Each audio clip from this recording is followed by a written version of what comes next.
is up, everybody? Matt Ogle with VYPE Media here, and I'm here with the head coach for Lake Creek Girls Track and Field, Coach Kevin Spruill. Heck of a season y'all are having.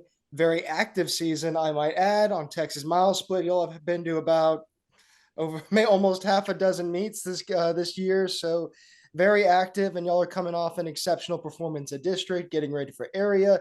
So tell me, Coach, what is the mindset as y'all prepare to get ready to travel in the area meet? The mindset is to carry that success that we had throughout the season and at district last week and capitalize on that. And, we prepare all year for this month in May. And, the girls know that this is the time that PR should be hit, that our best should come out. And I have no doubt that after the way they performed last Thursday, that they're ready to take on the task in a very tough area. Yeah, it is a very tough area. Obviously, a very tough district. Y'all did travel to Brenham, correct, for the district? Yeah. Correct. All right. So a lot of key contributors I noticed on Mile Split. You got like Sydney Spikerman, Haley Johnson. Your relay team is incredible so far, and y'all have set a lot of records for the school already. And like you said, PR is kind of what you're going for right now. Track is a very mental game, very mental sport. Obviously, you're a team. However, the individual aspect is where the accolades come in. So tell me, as a coach, how do you prepare these kids to push themselves? Because the mental aspect, I feel like, is more important than physically preparing for any meet. So what do you do to kind of intrinsically get them ready for that? Absolutely. That's something that was a big component of when I took over the program, is to establish a culture, and part of that culture and part of our 4 core values is, the mental toughness and being prepared. Preparation is one of those values. And that's something that we start with our captains in the summer. They're given a book to read. This year is The Power of Positive Leadership by John Gordon. And then they're to present throughout the fall 1 to 2 different presentations to the team, an aspect of that book that really stuck out to them. Not only do the captains have that message to send out to the team, but every Friday in the fall is Character Development Friday. So things that we're talking about are not only things that are going to help us on the track, but things that I believe that are going to help these young ladies be better when it comes to life, because some of them, their track careers will end in 4, maybe 6, 7, 8 years, but you got to be a productive member of this world, and that's what we're ultimately preparing them to do. It's something we talk about all the time, the mental aspect. One of my favorite videos I used last week is Sydney McLaughlin, my opinion, one of the greatest female athletes ever, talking about her race and talking about self-talk and how important it is that belief precedes ability. And we instill that into our young ladies, and that's just a characteristic and a trait that they can take, like I said, not only in track and field, but more importantly, hopefully in everything they do in their lives. Yeah, I feel like that's one of the most endearing or perhaps rewarding thing about being a coach. My brother is a coach, so he's kind of relayed this information to me, is not only preparing them for the field, but preparing them for their lives after, and seeing how that progresses and how they're able to mature as a result of your teachings. And it is an exceptional thing to see. I did touch on a few of your athletes already. Can you perhaps relay any more of your key stars that have kind of been racking up the points for you thus far?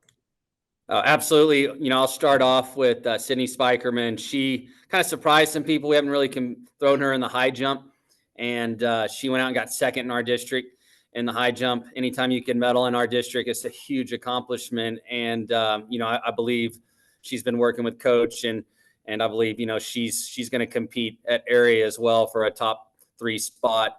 Of course, she's phenomenal in the 100. I think her best race is still ahead.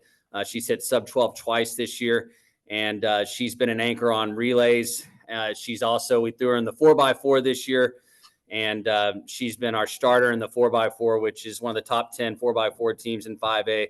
And she just stepped right up. She hasn't really trained to be a 400 runner, but in my belief, if you're a 100, you can run the 100 and 200. You got to be able to run the 400 of this program, and she stepped up big time. Another one, of course, is Addie Miklo. She's only a sophomore, and she is on an incredible pace. The times that she keeps making throughout the season, she keeps improving every single meet, and she's just a phenomenal young lady, and just really, really gets locked in before meets. And she also qualified in the 400 as well, running a sub 60. And then the other two would be Nicole Smithers, who's kind of been an anchor of this team, a cornerstone of this team. She can kind of do it all. She can run anywhere from a 200 to an 800. And she also qualified in area for triple jump. So another thing, she's only triple jumped a few times, and she's able to hang in this district. There's just so many phenomenal horizontal jumpers for her to come out, and just shows her athleticism. She's on the 4x4 as well. She's our second leg, and she qualified in the 800 as well. And then, of course, last is Haley Johnson. Haley Johnson is just a phenomenal athlete. I can't promote her enough, because she does everything that you want her to do. She's a hard worker. She's smart. She gets focused. She's leads by example.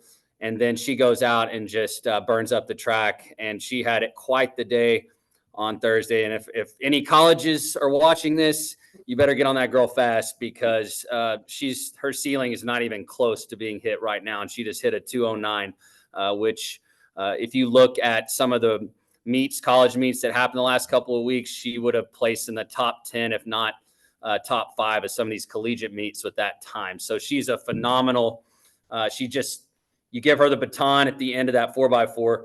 And if you give her any kind of chance, she's going to go get it. And she's just an awesome, awesome athlete. I noticed she did place gold in the 400 and the 800 at the district meet. That is exceptional, being able to have like college times. And I remember I didn't really compete in track in high school. I was in middle school, but my least favorite race to run was the 800. It's like it's that awful spot in between having to go full speed and pace yourself like you would for the mile. And I just remember it would always kill me, but that's really incredible being able to do that at this degree. Last question, and I kind of like to ask this to a lot of people. Uh, in your experience, it could be from this year, but what do you think's been perhaps like the most fun memory you can think of? Like, I mean, I asked this to a lot of students, a lot of kids, especially the seniors, if they can relay some of the more memorable aspects of their journey, their experience as a coach. What do you think ranks in your top 3? And could be a particular tournament, a meet, pregame ritual, anything like that stick out to you? I would say, I'll use this season as an example. For us to medal in 2 events at Texas Relays, for us to be runner-up in the sprint medley relay, and then for us to follow it up with the runner-up in the 4x800 meter relay, only losing in the sprint medley to the number 1 team in the nation. And then same thing in the 4x8, who actually sets a Texas Relays meet record. For the girls to come out and be able to have that experience and do that, I think was a huge confidence boost going into district, but just really a special moment for those girls. But also, if you could have seen the families that were there in support. I mean, we had every one of those girls' parents were there and just ecstatic. And we have our program it takes a village, right? And it's not just me. It's not just 1 or 2 girls. It's the assistant coaches. It's all the team, everybody supporting one another. And then, of course, our families play a big part, because they make a lot of sacrifices to make sure these girls are at all these meets in different states and in different cities, and raising money through the Booster Club to be able to have that Texas Relays experience, which I feel like was just really the pinnacle up until district of the season, having those girls be able to stand on the medal stand, sign that winner's wall, and run, with elite, just before those races, you've got some of the best track and field athletes in the world running on the same track as you, and you're walking by Julian Alfred as she just sets another world record. Like it's just an unbelievable experience for these girls to be able to do that. And I think that by far, so far this year, without district being in there, is the highlight of the season. Yeah, I mean, Texas relays, it's a whole another animal. Like as you kind of touched on, like a lot of the best athletes in the nation compete in it, which is got to be a good. I mean, if you're able to place in that, definitely a huge confidence booster. We're really excited to see what y'all can produce the rest of this spring season. You got a whole lot of momentum coming with you, and well, thank you so much for your time, Coach. And like you said, we're wishing you all the best of luck. Thank you, Matt. Appreciate everything you guys do for high school sports, and appreciate you giving me a few minutes to talk about our program and our girls. And thank you guys for everything y'all do. Absolutely, thank you.